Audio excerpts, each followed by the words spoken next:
Mercy was already a part of the law.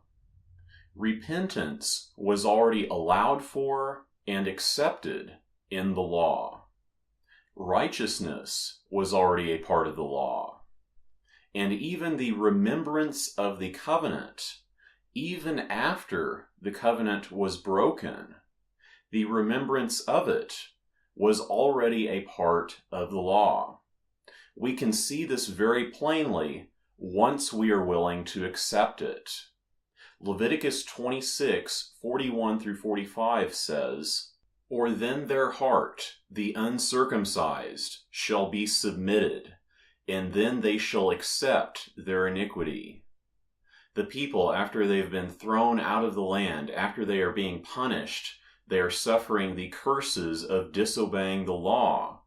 Their uncircumcised hearts are being submitted. They are accepting that they did wrong. "And I shall remember my covenant with Jacob, and indeed my covenant with Isaac, and indeed my covenant with Abraham." He is remembering these covenants, even though they had broken the covenant, even though they were suffering the consequences of violating his commands. "I shall remember, and I shall remember the land. In being of them in land of their enemies, I rejected them not." Even though the people were thrown out of the land as a part of the curse of violating the law, Elohim is remembering the land, and he did not reject them even in his punishing of them. "And I detested them not to finish them, to cause to annul my covenant with them, that I am Yahuwah their Elohim. And I shall remember to them covenant of first ones, which I brought them forth, to be their Elohim. I am Yahuwah." He did not reject Israel to cause them to be finished. He did not annul his covenant with them, even though they broke it. When they are submitting themselves, submitting their hearts, and accepting that they had done wrong, he is remembering to them covenant of first ones, which I brought them forth to be their Elohim, the covenant that he made with them in the Exodus, the Mosaic covenant. Indeed, it was broken, but he is remembering it, because he does not annul his covenant. He remembers it. Deuteronomy 7:9, "And you shall know that Yahuwah your Elohim, he is the Elohim, the El, the being faithful, guarding the covenant and the kindness, to ones loving him and to ones guarding his commandments, to 1,000 generations."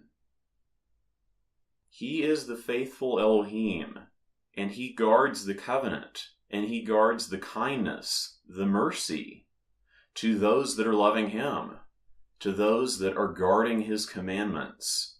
He does this to 1,000 generations. Deuteronomy 7:12, "And it shall be because you shall listen to these judgments, and you shall guard, and you shall do them.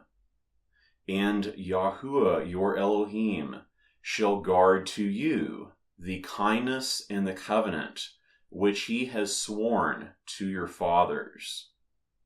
If the people are listening to his commands, to his law, and they are guarding them and they are doing them, he is guarding to us the covenant and the kindness, the mercy that he swore to our fathers. He is guarding his covenant with Abraham. And Deuteronomy 6:25 says, "And righteousness shall be to us, that we shall guard to do all of this commandment before Yahuwah our Elohim, as which he commanded us." Guarding to do all of his commands, results in righteousness. He already provided righteousness through the law, and it is not as if this is some impossible or vain pursuit, as some would have us believe, because it says explicitly in Deuteronomy 32:47 that it is not vain word from you, that it is your lives. Following his law is by no means a vain pursuit. Instead, it is our life, just as it says in Deuteronomy 32:47. Even though the people broke the covenant, just as they have, and they have suffered the punishment of breaking the covenant is still remembered. He will still remember the covenant when we submit ourselves and recognize that we have done wrong, when we turn back to him, whenever we love him and seek after him through doing and guarding his commandments. This is a pursuit of his mercy. This is a pursuit of his righteousness. This is a pursuit of life. It is not a vain thing.